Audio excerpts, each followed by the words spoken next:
హైవర్స్ ఈరోజు వడోదరలో విగ్రహాలకు సంబంధించి అప్రాక్సిమేట్లీ 1900 దాదాపు గణేష్ విగ్రహాలు పెట్టడానికి అనుమతులు ఇచ్చారు పోలీసులు. అందులో సిటీలోని ఒక మెయిన్ ఏరియాలో హిందువులు ముస్లింలు ఈక్వల్గా ఉంటారు అక్కడ. దెన్ ఈ వినాయకుడికి సంబంధించేసి ఆ విగ్రహాన్ని తీసుకొచ్చిన మూమెంట్లో చిన్నప్పటి ర్యాలీ. అకస్మాత్తుగా హిందువుల మీద కొన్ని గుడ్లు వచ్చి పడ్డాయి. ఈలోపు దేవుడి విగ్రహం మీద కూడా పడ్డాయి. ఇంకంతే భయంకరంగా అల్లర్లే కదా, గొడవే కదా. ఎవరు ఏంటో చూస్తే సీసీటీవీలో కొంతమంది కనపడ్డారు. ఇమ్మీడియట్ సిటీ పోలీస్ కమిషనర్ దగ్గర విషయం వెళ్ళింది. ఏమిలా ఎవర్రా ఏంట్రా అని చూశారు. ఒకడు మైనర్ అంటే బచ్చాగాడు, పిల్ల బచ్చాగాడు. ఇంకో ముగ్గురు మేజర్లే, నలుగురు కూడా ముస్లింలు.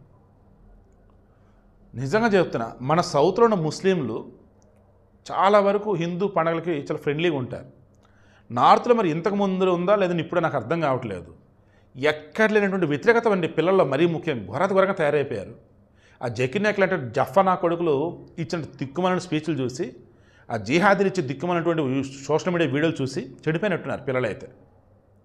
మన దగ్గరేమో రేపులు హత్యలు, ఆడొచ్చేసి మతపరమైనటువంటి ఈ గొడవలు చంపుకోవటాలు.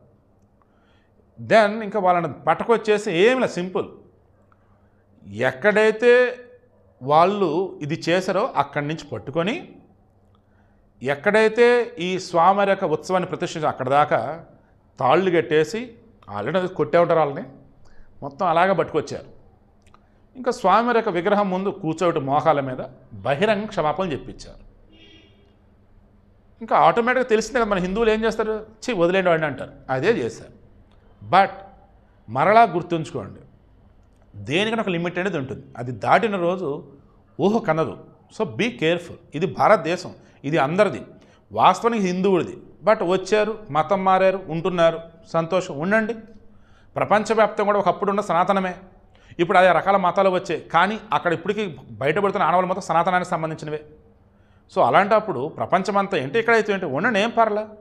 కానీ ఇక్కడ ఉంటూ ఈ హిందుస్థాన్లో హిందూ దేవుల మీద, హిందూ ధర్మం మీద, హిందువుల మీద దాడులు ఏంటి, అసలు సెన్స్ ఉందా అసలు?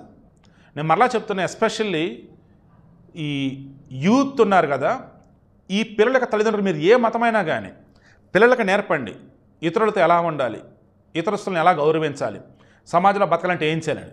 ఇంత దారుణం, ఇంత దుర్మార్గం ఏంటండి అసలు?